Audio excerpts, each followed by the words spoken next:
Is alienation the unavoidable price of revolutionary thinking? Genesis 23 verses 3-4.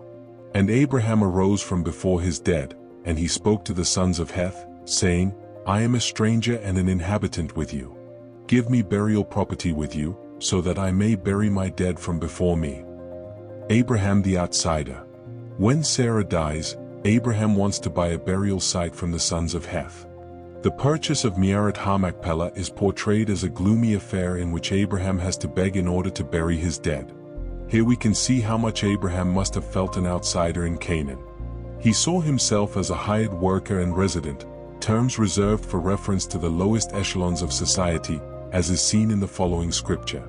And the produce of the Shabbat of the land shall be yours to eat for you, for your male and female slaves, and for your hired worker and resident who live with you. Leviticus 25 verse 6. Later in the passage, when Abraham makes his servant swear to find Isaac a wife, his words are once more those of an outsider, alienated and alone. And I will adjure you by the Lord, the God of the heaven and the God of the earth, that you will not take a wife for my son from the daughters of the Canaanites, in whose midst I dwell. But you shall go to my land and to my birthplace, and you shall take a wife for my son, for Isaac. Genesis 24 verses 3-4. These verses contain a painful echo of that first command, go forth from your land, and from your birthplace, and from your father's house.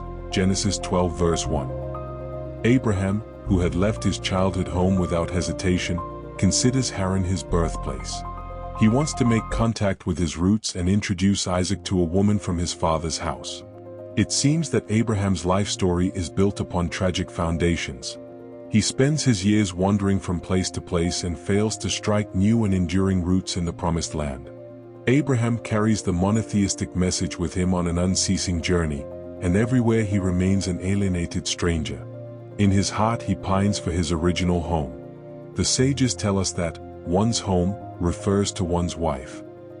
Abraham remains unfulfilled in regard to this sense of home as well.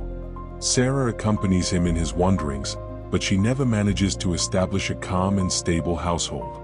In their wanderings, she had to deny the very fact of her being Abraham's wife when he instructed her to say, "He is my brother," every time they arrived at a new place. Genesis 20 verse 13.